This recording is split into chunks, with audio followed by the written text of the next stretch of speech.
Well, hello. What is up, guys? Mike Marlinsky here with the Metal Webzine. Welcome to episode 22 of All the Metal Podcast. It's been a few weeks since our last episode. We last did Sabotage. We're also currently... a couple things going on. We're currently waiting for the SOA, the Sons of Azrael interview that we did last week. Derek, who played drums in Sons of Azrael, he's working on the audio for that, and then he'll be sending me about a 4-hour file, and we're thinking about doing 4 1-hour episodes for that, but I'm not sure when we'll be ready to start rolling those out. So in the meantime, Greg and I have changed format. We're no longer doing an artist of the week, we're now doing a genre of the week. So this week, for episode 22 of the podcast, we're kicking off this format, and we're doing traditional or classic heavy metal. But we're also going to be including the new wave of British heavy metal, and we'll be touching on things like glam metal and stuff like that as well.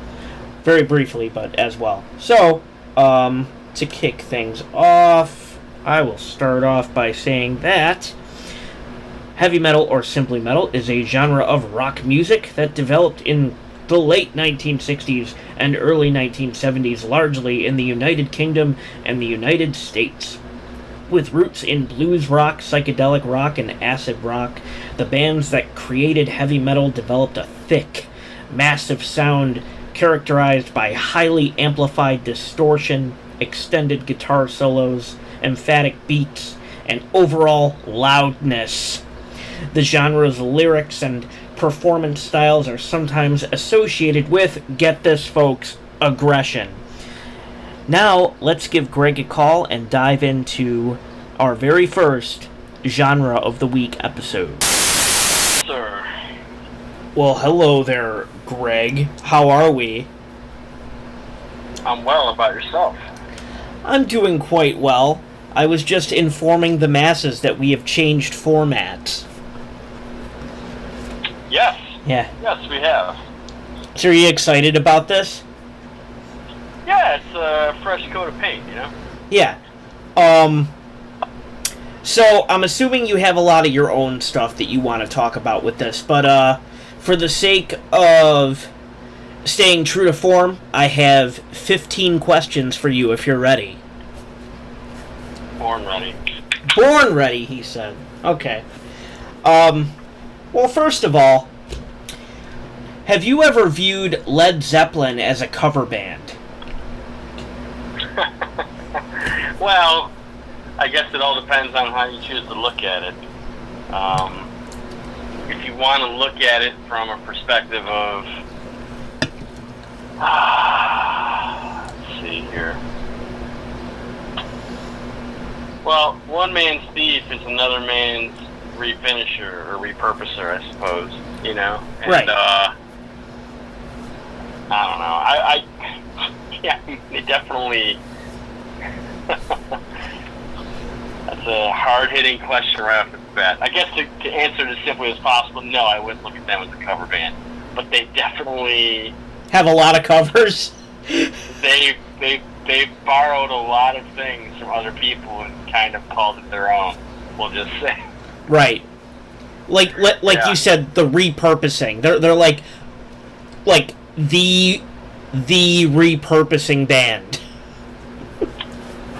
Yeah, essentially. I mean, obviously not every song. Right, yeah, not every song, but a lot. You know, it's A noteworthy fairly amount. well documented that they kind of, you know, took some things that were written by some musicians in the late 20s or early 30s or mid 30s or whatever that maybe weren't too privy to, you know, publishing law or even literate, you know. So, and they definitely took advantage of that. I think they actually ended up paying out on a couple lawsuits to Right. the estates or families of, you know, whoever they... Yeah, I don't know any specifics, but that definitely happened on more than one occasion. Yeah, and obviously it even happened with Stairway, too, but that wasn't like an old band. That was like a, you know... Sure.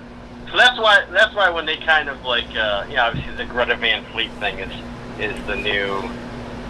Anytime there's always like a generation band that kind of comes along and tries to cop some Zeppelin stuff, and people always kind of talk shit about it. And when we were way young, there was that band Kingdom Come that was kind of a Zeppelin-y kind of thing, and now for next generation it's Greta Van Fleet. So whenever even Zeppelin kind of weighs in on it, I'm always kind of reticent to give that any sort of credibility, because it's like, well, you can't really talk shit about them ripping you off because you guys rip you off. That's how you made your career, right? Yeah, so, whatever. You got to take that shit with a grain of salt, I guess. Are they a cover band? No. Right. Are they heavily influenced? Very much so. Right. Right on. Yeah. Right on. Okay. When it comes to the original heavy metal bands, did you find yourself gravitating more towards bands rooted in acid rock, psychedelic rock, or blues rock? No, and no. Lesser so no for the third one. Right. Psychedelia, acid rock, that whole vibe is just not something I've really ever been into. I mean, obviously not everything. I mean, I like some of the older Pink Floyd stuff. Not that I would really consider them like even really in the kind of proto metal vibe or anything like that. But acid rock, psychedelia, like that's just not for me so much. Small doses here and there, but as far as something that would interest me enough to check something out, no. Blues rock, definitely more so. Like stuff like Cream is pretty cool. Yeah. But so I definitely would say more so blues rock than acid rock or psychedelic stuff. Yeah, for sure. Right. Okay. Choose one Judas Priest record as a favorite, but then list your top 5 songs by the band.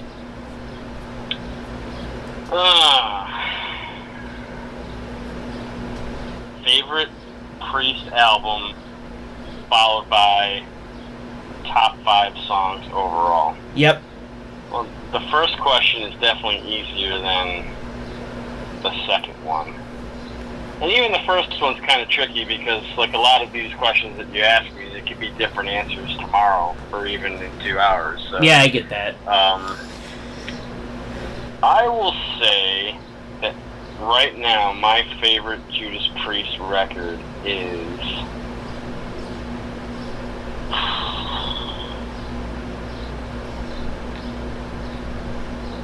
Can I guess? Can you guess? Yeah. Yeah, go for it. Screaming for Vengeance.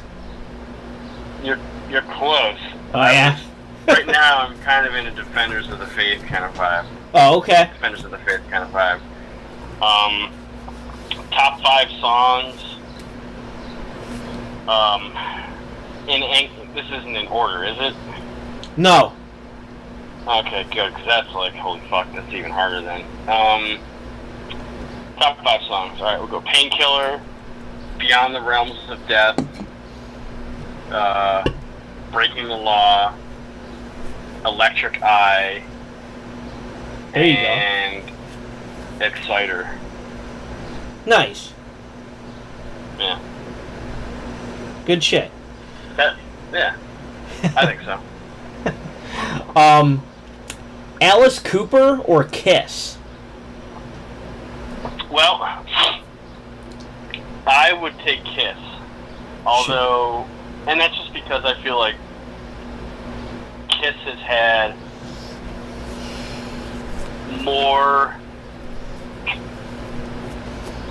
They've been more consistent throughout their history than Alice Cooper has.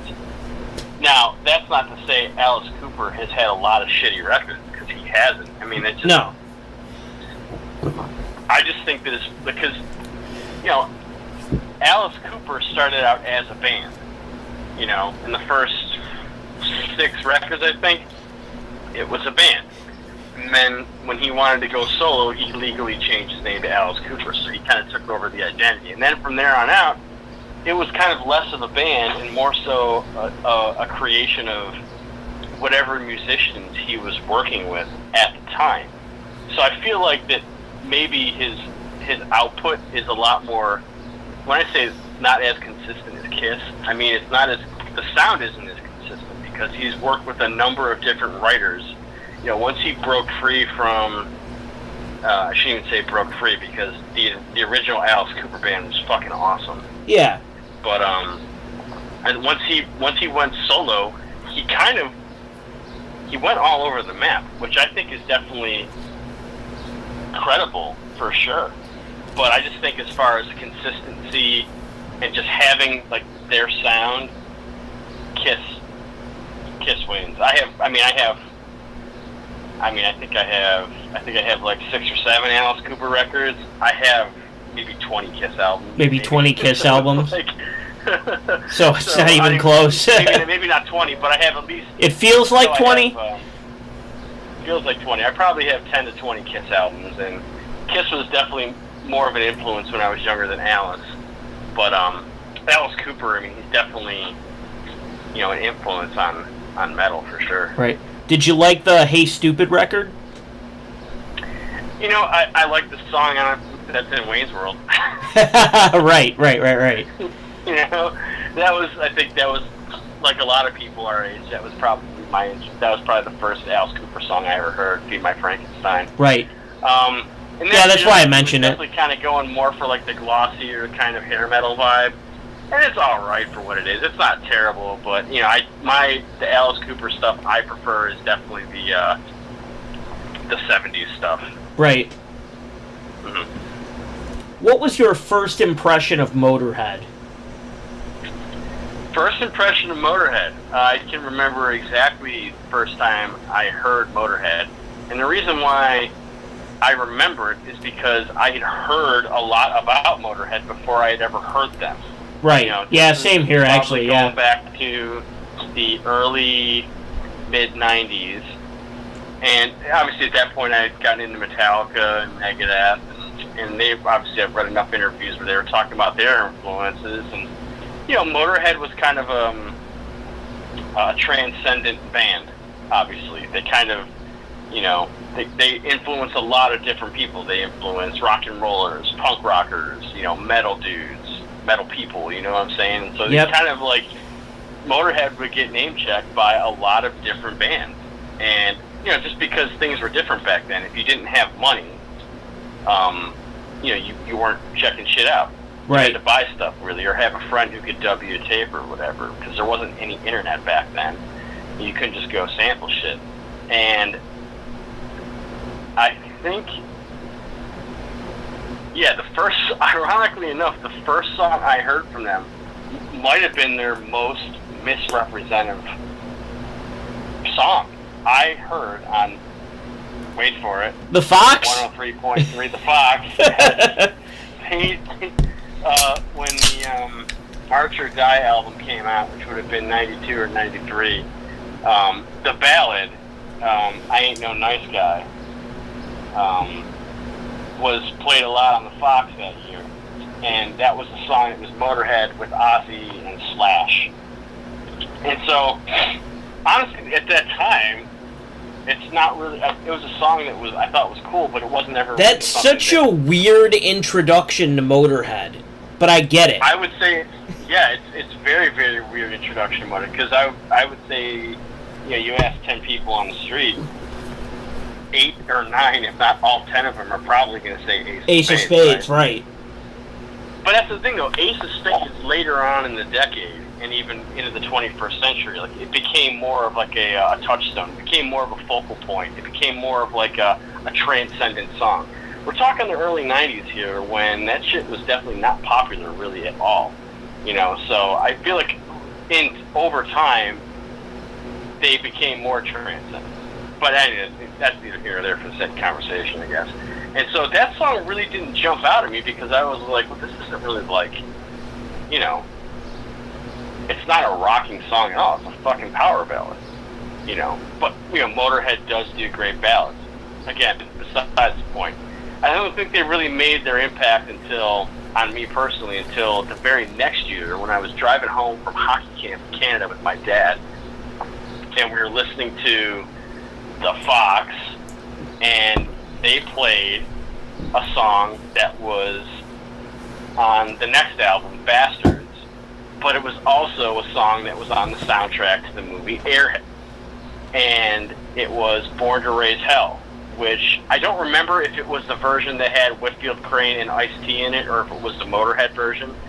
But even so, I remember that song me being a lot bigger of a mark on me, just because it's like the perfect song when you're 12 years old and you just want to scream "Born to Raise Hell, Born to Raise Hell" over and over again. It's like it's got like that badass vibe that everyone wants to have when they're fucking 12, and they don't realize that they're a fucking dork and they're not a badass at all. But like, what we want to be, So it's like I remember that song made a mark, but it really wasn't until I think a couple years later when I heard Ace of Spades for the first time where that was the hook. That was the big one. Ace of Spades was the one that really said, okay, yeah. This is what Motorhead is. This is what Motorhead's about. Yeah. This is what this is about, and this is for me. Right. Yeah. Mm-hmm. Yeah. Which Van Halen vibe do you prefer? The wild party vibe of songs like Hot for Teacher... Wild party vibe. The wild party vibe of songs like Wild party vibe. Hot for Teacher, or the uplifting, victorious vibe of songs like Dreams? No, definitely wild party vibe. 100%. Yeah. You didn't have to. You didn't want me to finish the question. Yeah. No, I didn't want you to finish. Wild party vibe. It's just like that stuff still gets me going. It makes me fucking it just puts me in a party mood, Right. It's just Dave and doing his thing. It's like great. It's stuff that I listen to and just it's impossible to not smile. Yep. Oh yeah, that's true. Yeah. Very positive. Mm-hmm. List 10 early heavy metal guitar players that have shaped your love of the genre. When you say early, do you have do you mean like a specific period? Just classic heavy metal. I mean, I guess from our standpoint, because we're roughly around the same age, you could just take all your favorite metal bands from the 70s and 80s, but just your most influential classic metal guitar players. Oh, okay, so when you said early, I didn't know if you were meaning proto metal. Like proto? No, not necessarily. You mean guitar influences that are just relative to just the crux of this week's topic. Right. Okay, well, yeah, that's going to be really easy. Well, it's going to, I don't know, it might be tougher because a lot of these bands kind of have tandems, that were really, and that's going to eat up a lot of real estate. Right. Well, you can't miss with, Tipton and Downing, Judas Priest, Murray and Adrian Smith of Maiden. Let's see, so that's Maiden, Priest. Chris Oliva of Sabotage. Wolf Hoffman of Accept. Is that 5? Or is that 6? You're at 4 right now because you could just go through 10 bands if you want to. Like if you're gonna. Okay, all right. Okay, so we're gonna count tandems as one band now. Yeah, exactly. I'm counting the tandems as one. Okay, all right. Let me start again. All right, so Tipton Downing of Priest. Then Maiden. Murray and Smith of Maiden. Chris Oliva of Sabotage. Wolf Hoffman of Accept. 4. I think here. I guess Fast Eddie from Motorhead. I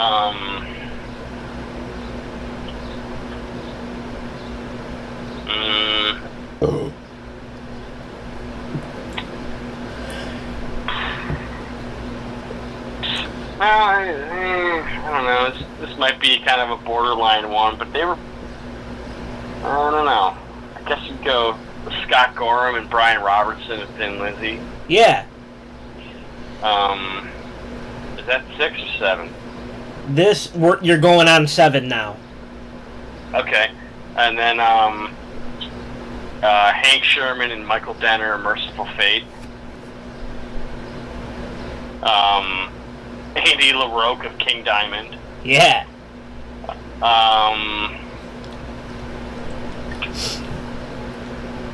Shit. 2 more. Well, 2 more. You just come prepared and bring my iPod out so I can kind of have my brain jogged a little bit when needed. You know what? Kind of an underrated pick, but definitely important. I'll say Mark Reale of Riot. Yep. And is that 9? Yeah, you got 1 more. 1 more? Let's see.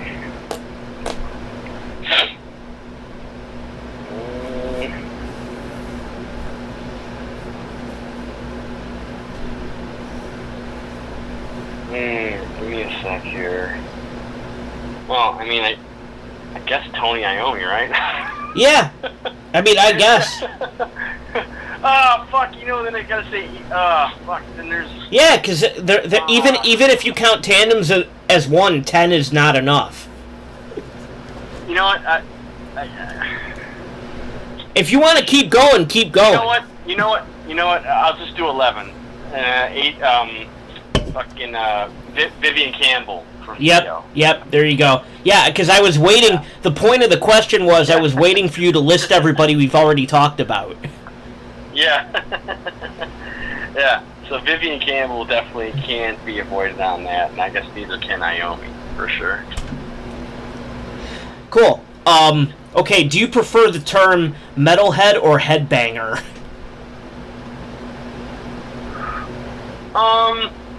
No preference. I know it's a cop-out answer, but... no, that's an answer. I don't know. Either... if you choose not to decide, you still have made a choice. It's right. Rush, I suppose. Yeah. For sure. Either one is fine with me. Right. Talk about your opinion of the descriptor glam metal and your favorites of that subgenre. Well, there's the thing with that. It's pretty... Because some band... Like, if you're going to... What it started out as isn't what it really ended up becoming. Because if you listen to a lot of the old glam/hair metal, a lot of it had balls, and a lot of it had crunch, and a lot of it was really, really good. But then as you got further down the line, the more successful it got, the more commercial it got, the more lightweight it got. But if we're talking about early Motley Crue, like first couple records, you're talking the first 3 Rat albums, the first few Dokken albums. Yeah.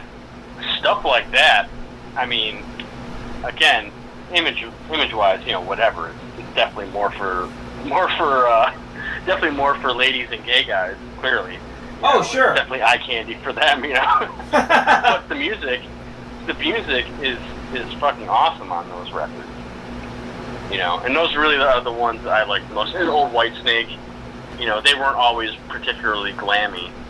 They became glammy later on. But even that record that's their biggest has a lot of great guitar playing on it and a really crunchy tone by John Sykes. But a lot of the stuff really was gutsy, and those first 3 Rat albums, super crunchy riffs. A lot, obviously the first few Crue records.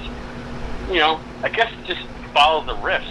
The further down the line, the lighter the riffs got, and the more effeminate and just not for me that whole image became. Right. And so it's easy just to judge someone by the way they look and say, oh, they fucking suck. They look like. But the music was good. Everything else just wasn't for you. If you listen to the music, there is some quality for some of those bands. I can't deny that. Yeah, of course. Mm-hmm. Name your top 5 bands that can be most readily associated with the new wave of British heavy metal. Top 5 bands. Okay. Maiden, Raven, Diamond Head. Two more. Was that 3? 2 more. Well, I've seen Motorhead included in the new wave of British heavy metal with some people, and I've seen it not included with other people. So I guess for the sake of the conversation, we'll include them here just because they're awesome. Right. Motorhead. Yeah. And Venom. There you go. Mm-hmm. There you go, for sure. Okay, so when I was talking with the zine crew earlier, we came up with 2, I don't want to say obscure, but we came up with 2 traditional, maybe kind of power metal albums that don't get talked about a lot. And I just wanted to see if you knew of these, and if so, if your general opinion. So the first one came out in 1984 from Sweden, and it's The Unknown by Gotham City.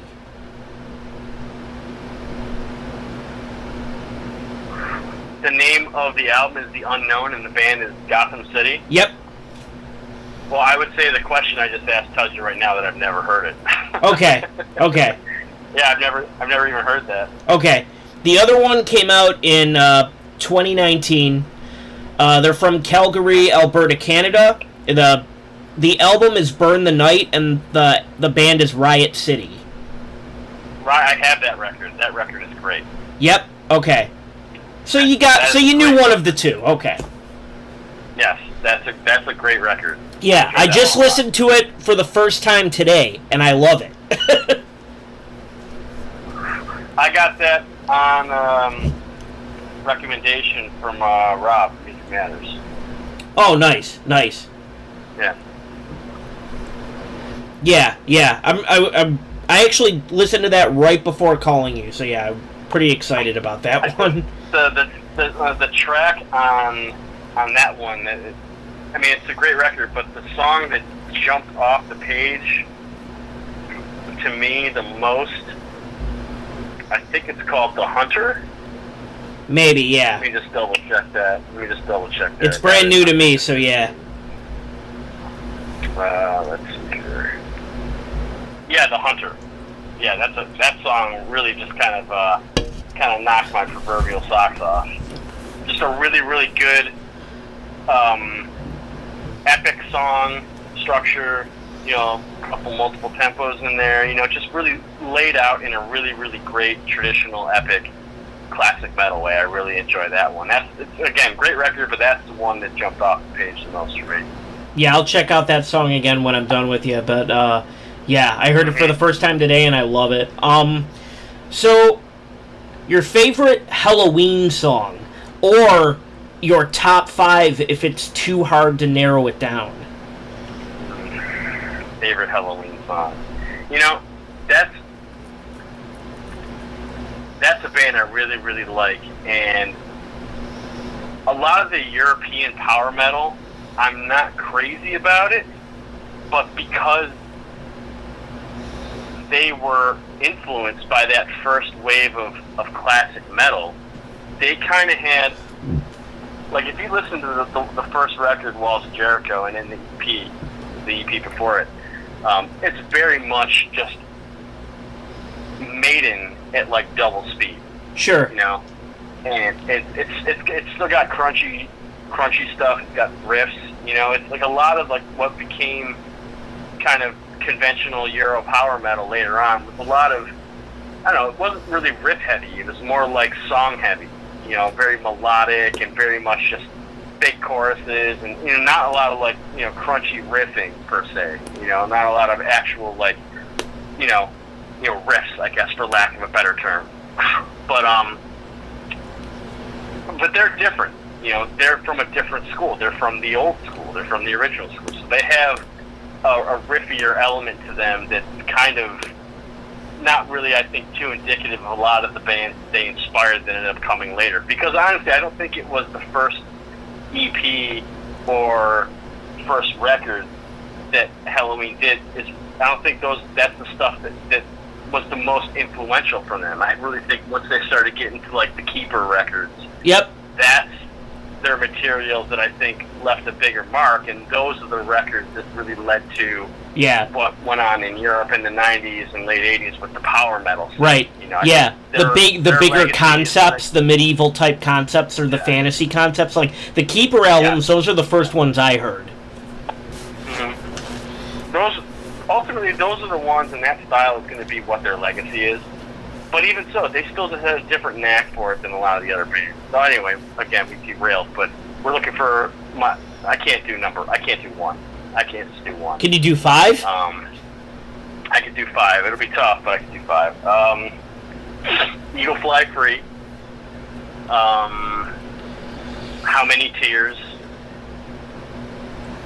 Just a Little Sign. The song Halloween. Yep. Is that 3 or 4? You got one more.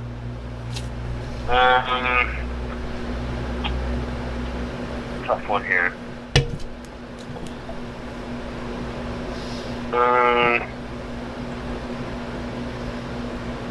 Savage. There you go. B-side, there you go.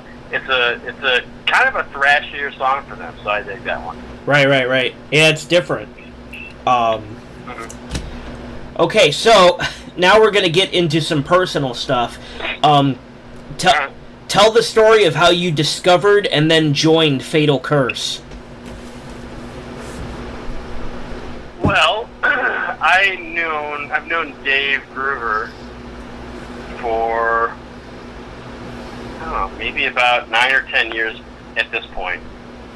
But back in the day, about a decade or so ago, we were both in death metal bands. He was in Disfigured Dead, which ended up becoming No Existence, but at the time they were Disfigured Dead, and I was in Zeppelin, and they played the funeral home, and first time I came and checked them out, and they were an awesome band, really cool, and then we just kind of kept touch over the years, and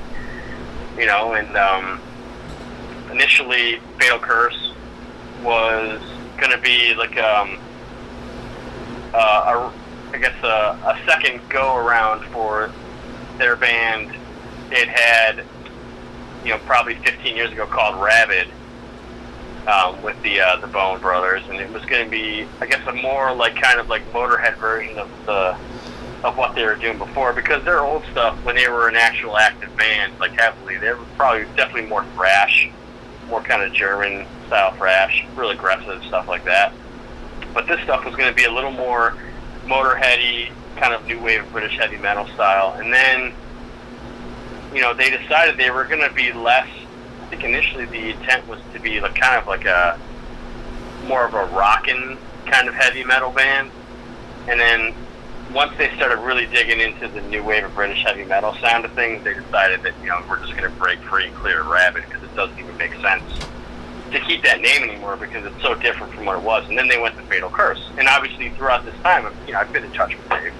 I was up to date with what he was doing and stuff like that, and I was really, really excited to hear him do something different. Because obviously at that point I'd only known him from death metal bands, really. And so when he said he was going to do an updated version of his old band with a new name, and it was going to be more classic metal, I was obviously all about that, and I was really excited to hear it. And then I think it would have been,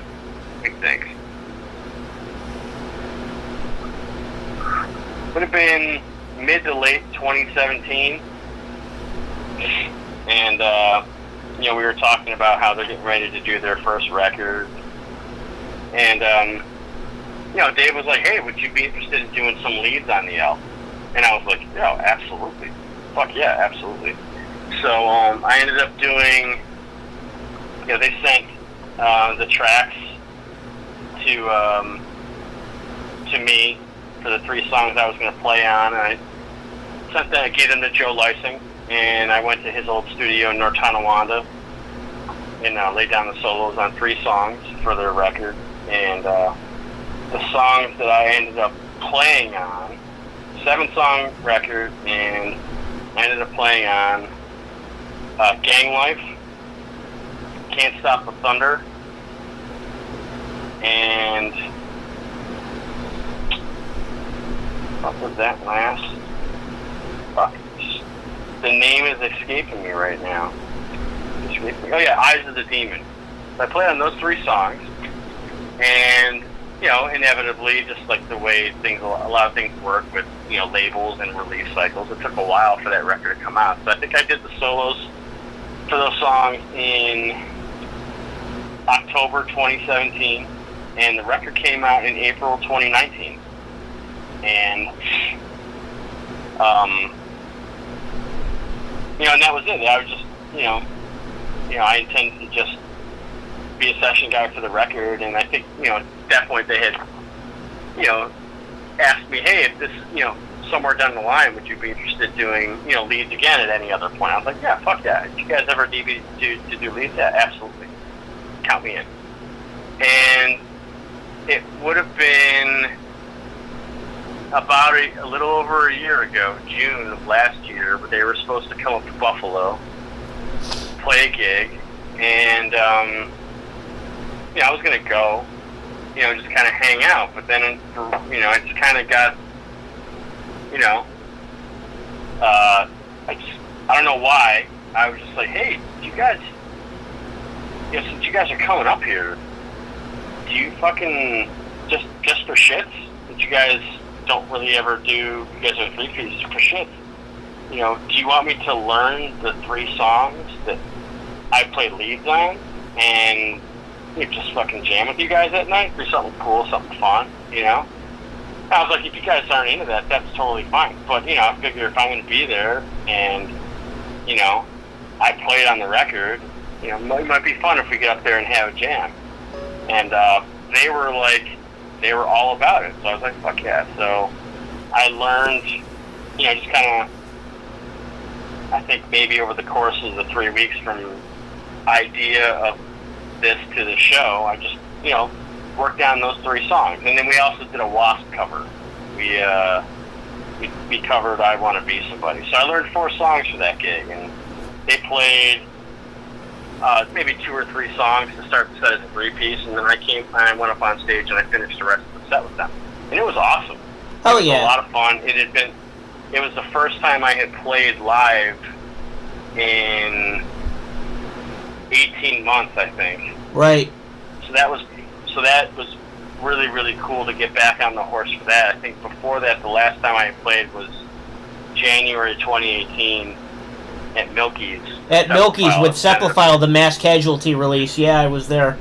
Yeah, that's right. That ended up being my last gig with Zeppelin. So, 18 months, was the longest I had been without playing a gig in probably, 16 or 17 years.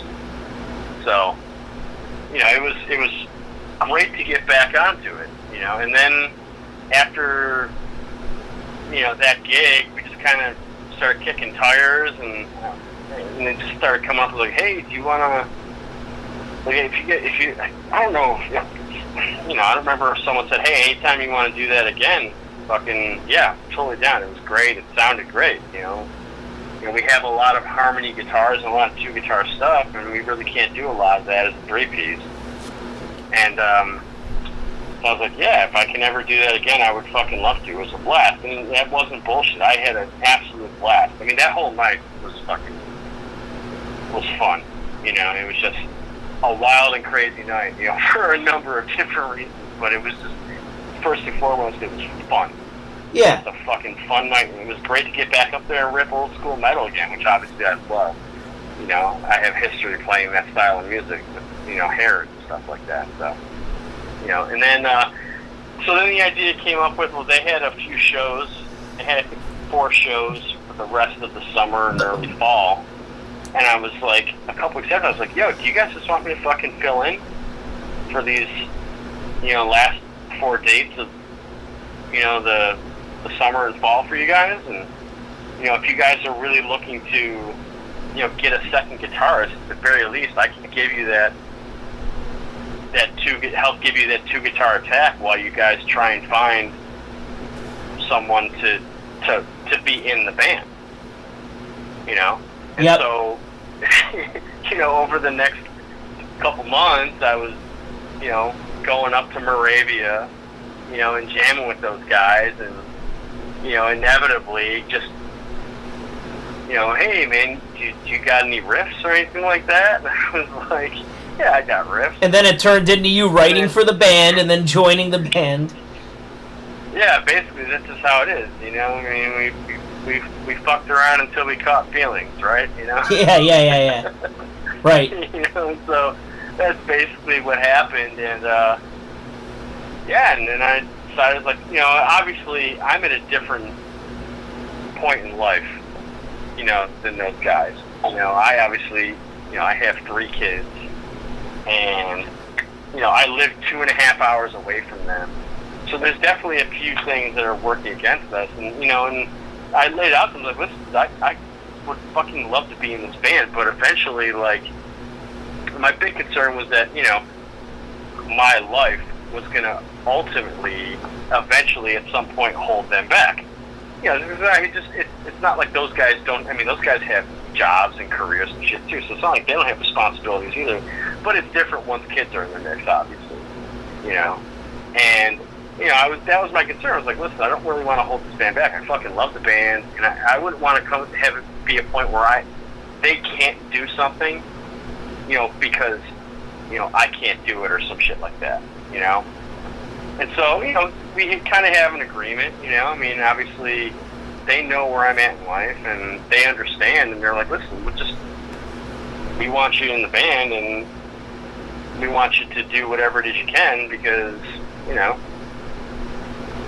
I feel like I have something to offer them, and I feel like they are the perfect dudes to play this kind of music with. I fucking love jamming with them, so it just became a no-brainer. I'm already driving out here to jam with them. When I am driving out here, I'm jamming new riffs and songs with them, and,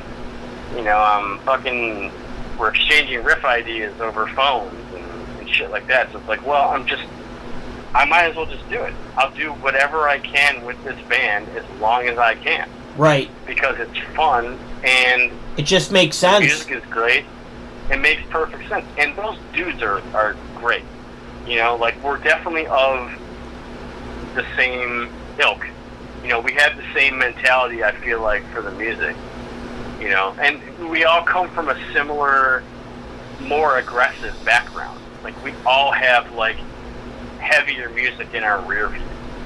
We all have death metal in our rear view, or thrash metal, or grind, or something like that. So we all have, there's a commonality at really almost every step of the way as far as, like, kind of music we like, and, so it's a no-brainer. And, unfortunately, this, the whole COVID thing really kind of put a halt to, a lot. I haven't been able to jam with those guys in like 6 months.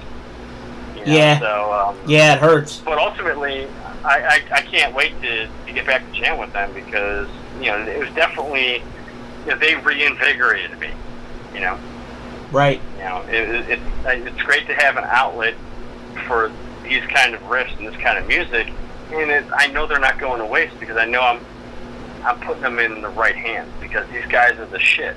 They're all awesome at what they do. Everything that they do is just right where it needs to be. Right. And that really makes when everyone is, I feel like, I hope they can say the same about me. I think they can. I don't know. Right. I feel like you hope. Right. I feel like I'm on the same page as them. I feel like I can give them the same things they give me, and it's great. It's absolutely great. I've seen them live with you twice now, and now I can't imagine them as a 3-piece again. So. Well, there's a lot of 2-guitar stuff, which is kind of the hallmark of a lot of that classic metal, is the harmony guitars. Yep. Yep. And some of the shows I play with them, well, really, every show but one with those guys have been great. And, yep. and if they're listening, they know the one show that I'm talking about that kind of sucked. But it was... Everybody has those. You know, we can look back and laugh at them. It was kind of fun. It wasn't really funny at the time, but it's funny now. You know, but, yeah, just playing with those guys live, it just... I really would have thought it would have been tougher to get in a groove with them, considering the distance and how I'm really only able to get down there and jam with them every so often. But I really do feel a cohesion with them, you know? Right. Yeah, man. Mm-hmm. Awesome.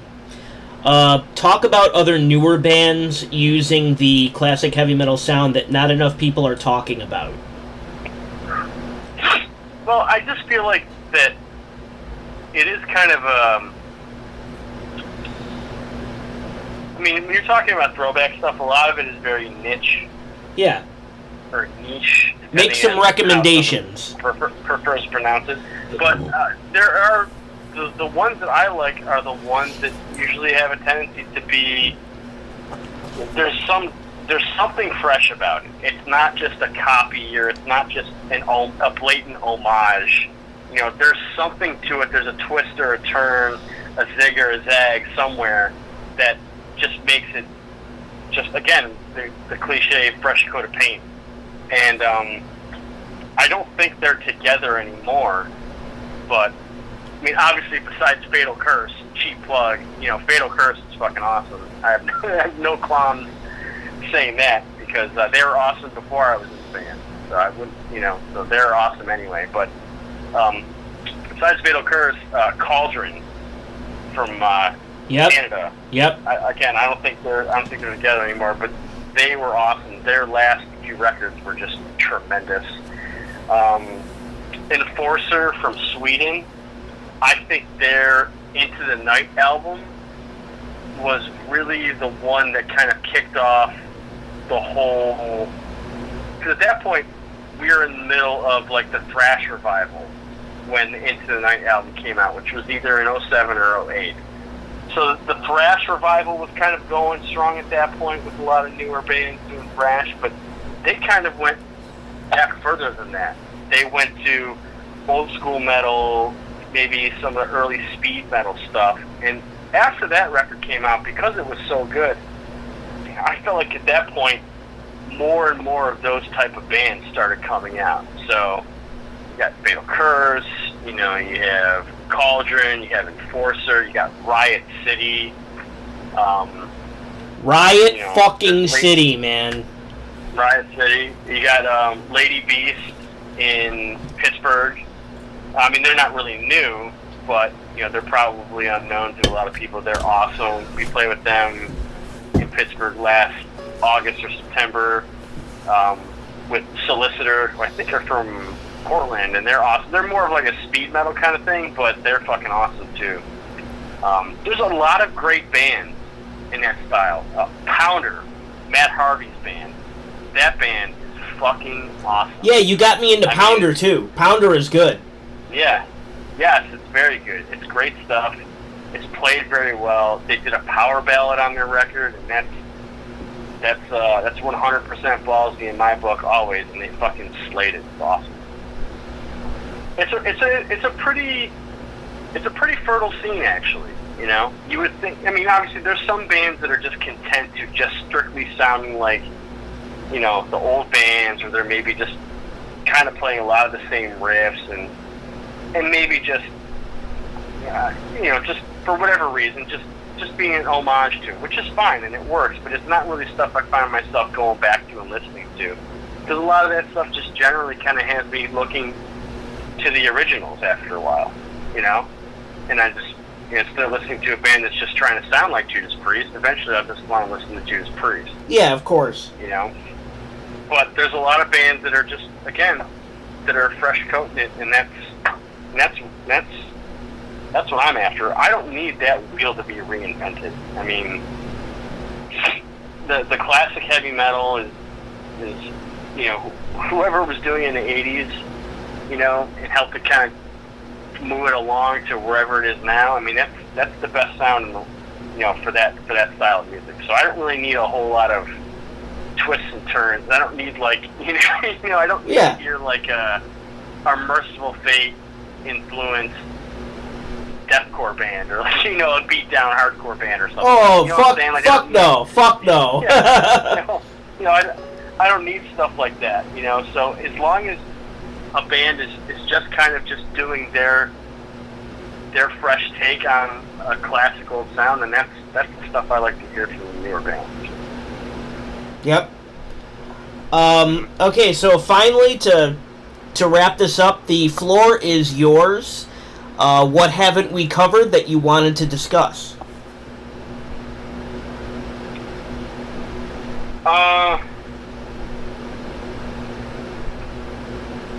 Heavy metal is the law.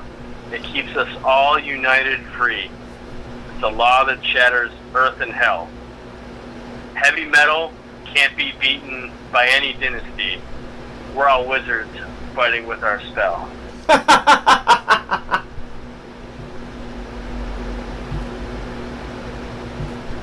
You get anything else? Do you have any other questions for me? No. I was asking you to discuss anything that you felt we hadn't covered that you wanted to talk about. But if you want to end this with those lyrics, then that might be perfect. I mean, the song "Heavy Metal Is the Law" by Halloween might be the best place to end it.